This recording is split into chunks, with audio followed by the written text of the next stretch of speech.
Assalamualaikum warahmatullahi wabarakatuh. Pada kurikulum Merdeka ini kita tidak mengenal yang namanya untuk kelas 7, kelas 8, atau kelas 9, tidak.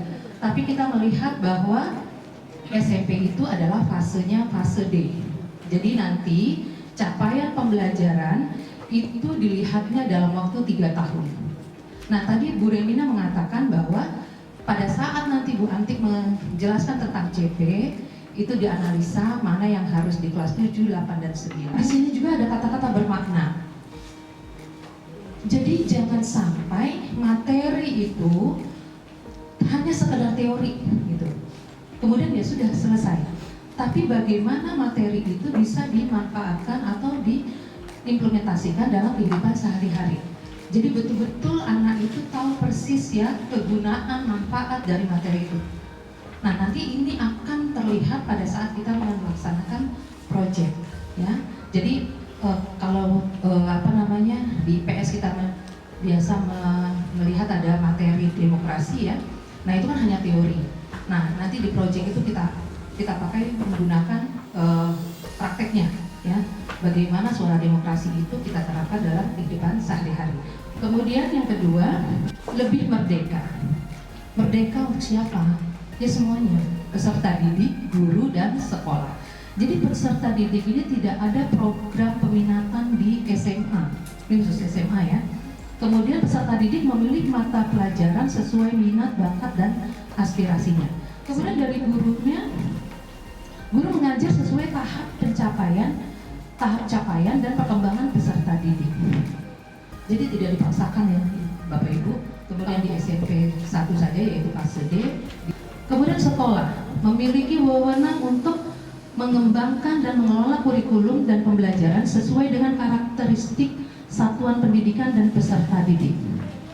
Jadi kita pun merdeka, sekolah merdeka untuk melaksanakan pembelajaran yang seperti apa. Karena tiap sekolah karakteristik siswanya pasti berbeda. Kemudian yang ketiga, lebih relevan dan interaktif.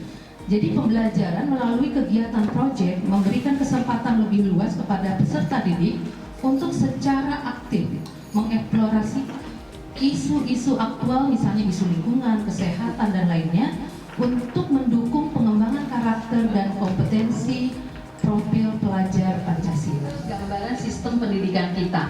Mungkin awalnya ada ya istilah sekolah unggulan, ya, sekolah favorit itu biasanya dia punya mutu udah tinggi banget gitu ya. Kemudian ada yang biasa-biasa aja, atau mungkin ada yang sangat-sangat minim sekali gitu.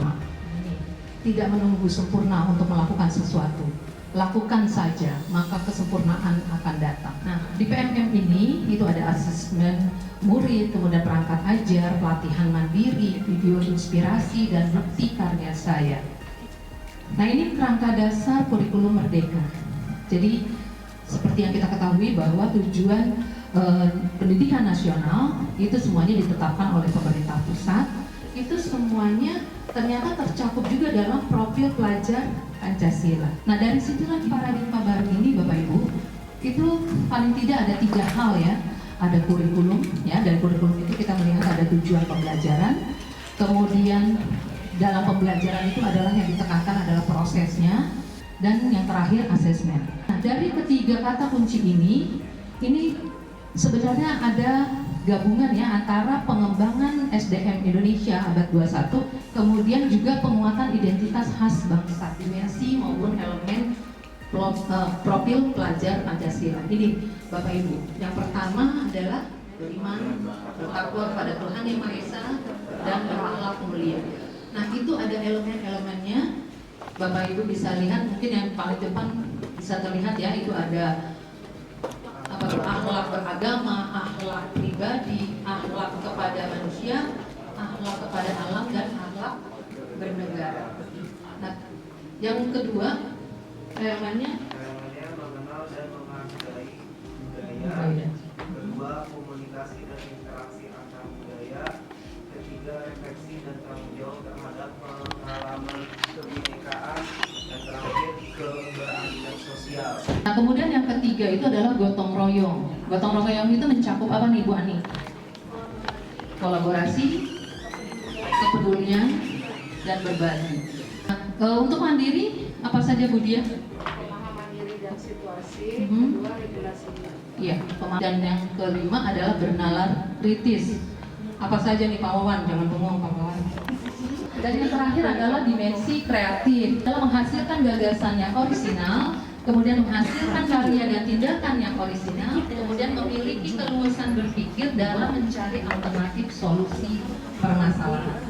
Fase bukan dalam tiap tahun ya, tapi CP juga selalu berpusat kepada siswa, bukan pada ketuntasan materi. Struktur kurikulum ya, kurikulum itu ada intrakurikulernya, kemudian ada ekstrakurikulernya, dan ada proyek penguatan profil pelajar Pancasila atau yang disebut tadi 5P5 ya.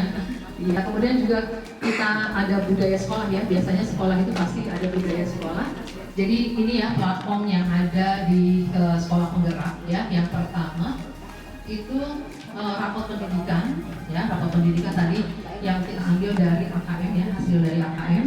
Kemudian yang kedua platform SDS terdiri dari 3, ada Arkas, ada Siplah dan Tanya Bos.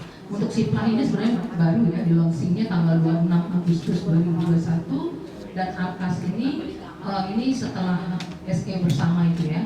Yang ketiga itu platform Merdeka Mengajar ya, mengajarnya. Untuk platform Merdeka Mengajar ini ada 2 bagiannya. Yang pertama adalah kegiatan belajar mengajar, di mana di sini ada asesmen murid, kemudian ada perangkat ajar. Nah, sedangkan untuk pengembangan guru atau untuk pengembangan diri kita itu ada pelatihan mandiri, kemudian ada video inspirasi dan bukti karya saya. Kita gunakan ya akun pembelajaran kita untuk masuk ke dalam platform tadi ya, PFM tadi, supaya apa yang menjadi tujuan kita untuk profil pelajar Pancasila ini semakin paham ya Bapak ya. Demikian, wassalamualaikum warahmatullahi wabarakatuh.